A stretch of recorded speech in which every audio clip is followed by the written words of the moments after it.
Ezra Firestone here for Live from the Internet. Let's go to some customer Q&A. So, you make this show possible. I'm just some dude talking about stuff without you, the audience. So I super appreciate you spending time with me, listening to what I've got to say, and hopefully I'm adding value to your life. That's why I do these shows. I do these shows because I think that you, my audience, will find them valuable. And so so basically I'm open to suggestions about things you'd like me to talk about, things you'd like me to cover, but I also like to take some time to answer questions directly from the audience every live show that we do. So you can submit those via email to ezra@smartmarketer.com. You can submit them you can ask questions right on this Facebook post below this, and then I'll answer them on the next show. So please submit your questions. So for this episode, I've got a couple questions that were submitted on a previous show. The first one comes from Dan Mantilla, and he says, what 3 channels would you focus on for a new startup in the B2B e-commerce space in 2018? So what 3 channels would you focus on? That's an aggressive question. So I think that ultimately I would focus on one channel. I think a lot of people try to go wide when they should be going deep. And I think Facebook has 1 billion users or something like that. And it's the best self-serve ads platform. So I would really focus on dialing in Facebook and Instagram first because they're the easiest to use. Everyone is already there. The targeting is the easiest to set up. And then once you had good customer flow and good optimization going on Facebook, then you expand to YouTube and LinkedIn and Twitter and things like that for B2B. But I would really start with Facebook and Instagram. Next question comes from Peter Dolognecki.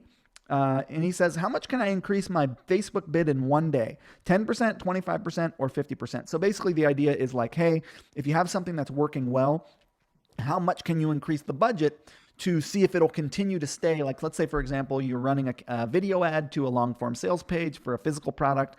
Your physical product costs $30 or $40, and you're getting sales for $10 a pop. So you're doing real well, and you want to increase the budget so that you get your ad in front of more people, but you also don't want it to, sometimes what happens when people increase their budget is then all of a sudden their cost per acquisition hikes up as well. So when you are on a smaller budget, like if you're running $100 a day, you can pump that to $200 a day, right? So if it's a smaller budget, you can increase like 100% or 200%. But if it's a bigger budget, like for me, like I'll be spending $1,000 a day on something, I will not increase it to more than $1,500. So I won't do more than a 50% hike at $1,000 and above to see where it's going to fall the next day. So on a smaller budget, you can be more aggressive with your increase in budget on a daily basis to see if your cost per acquisition or cost per click holds. On a larger budget, you'd be a little more conservative. Okay. Jason, and these are all, the last segment was about Facebook advertising. So these are all kind of Facebook related questions, but I'm open to questions about life, questions about relationship, questions about e-commerce, whatever you want. So feel free to ask your questions below this comment, below this video. And then for the next show, I will screenshot them and then I'll answer them, or some of them anyways. Next one comes from Jason Walter.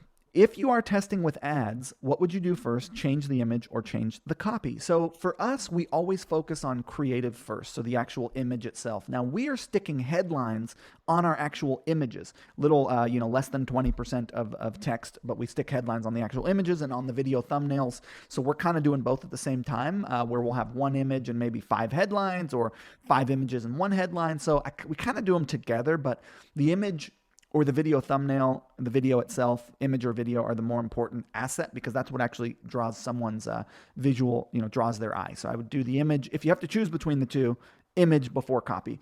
Though copy is also very important. We kind of do them at the same time. So Ezra, what is this is from Imran Khan. Hey, Imran.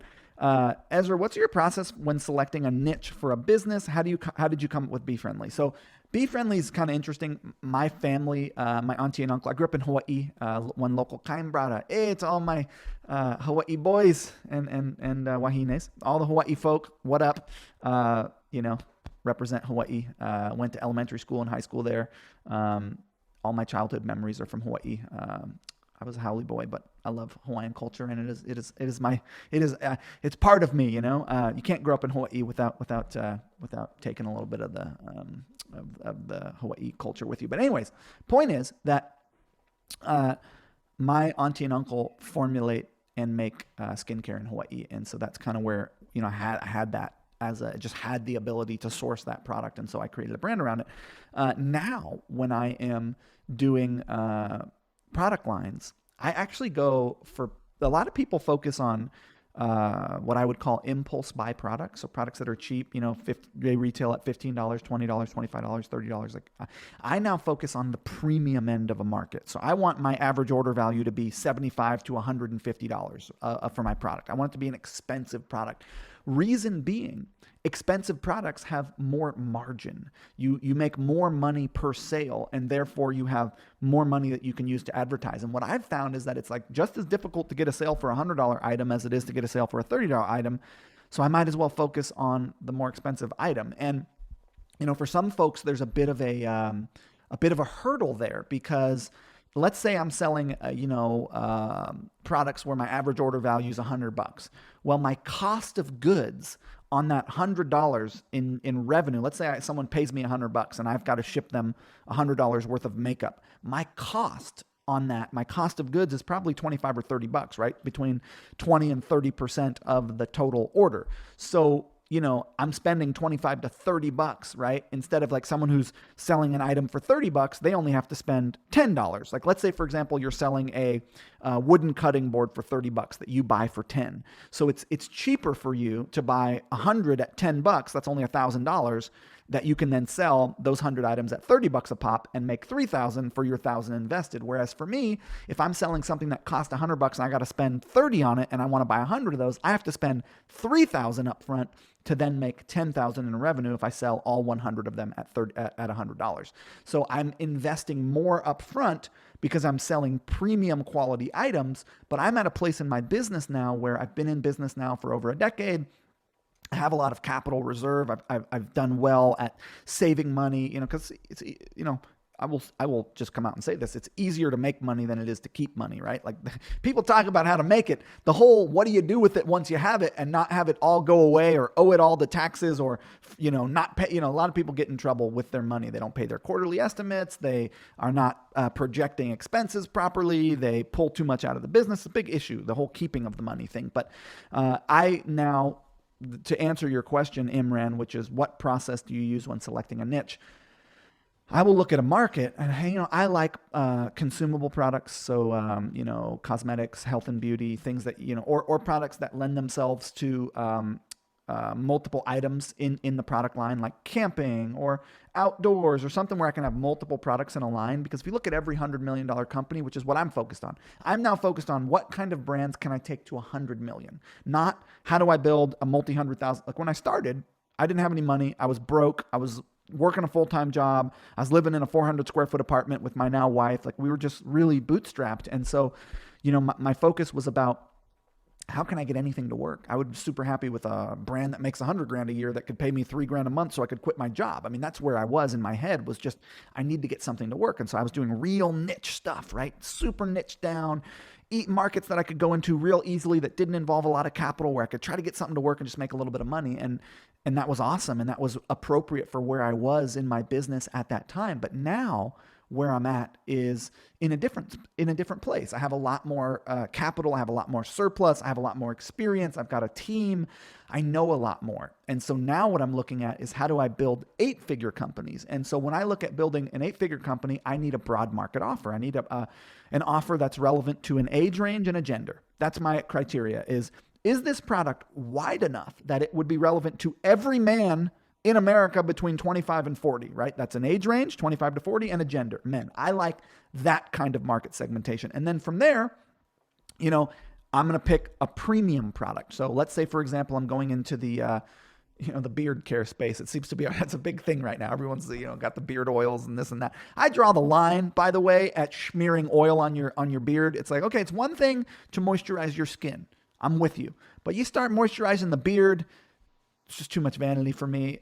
My beard does not need moisturizing. Although, credit to all the beard oil sellers, because a lot of folks really enjoy those products.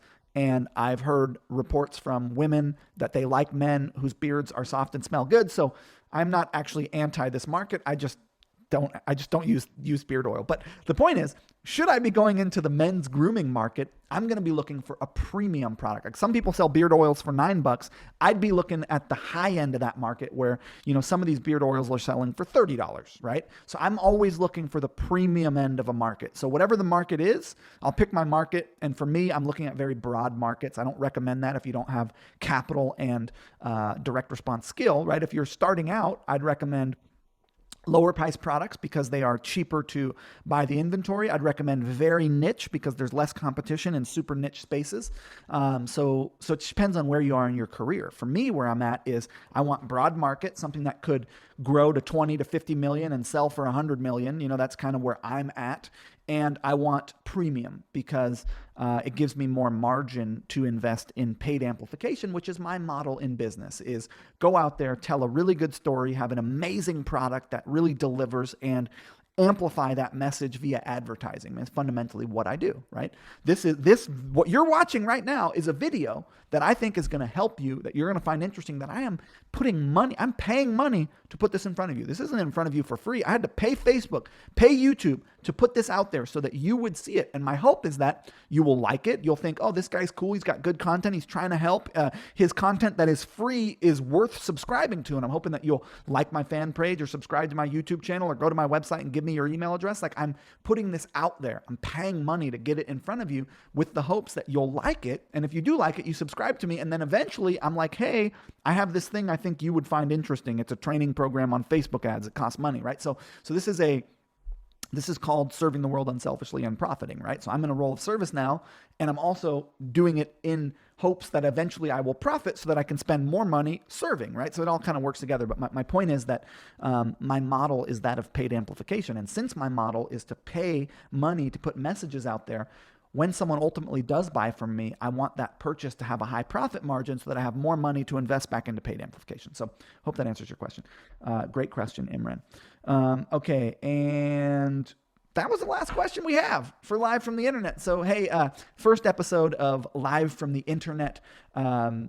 We are live from the internet. Let me know what you thought, if there's anything you'd like to see me cover, if you enjoyed the show format, what you might like to see more of, any suggestions you have, whatever, I'm open to it. I'll be doing more of these shows. This used to be called Smart Marketer Live. We've now kind of done a bit of a structure. And the reason that we've done a bit more of a structure on it is because when we do these hour-long shows that are kind of a whole bunch of stuff in 1 hour, that's what Smart Marketer Live was, they're hard to chop up into consumable bite-sized pieces. So by doing this show live from the internet, that's very segmented. Like we have the buying stuff and talking about it section. We have the me talking about life and relationship section. We've got like the marketing news section. We've got these sections that are easy to pull out and then put on social that are a little more consumable after the show is over. So that's kind of our reasoning for doing it in a bit more of a structured capacity. But I hope you've enjoyed this. Thank you so much, and I'll see you on the next one.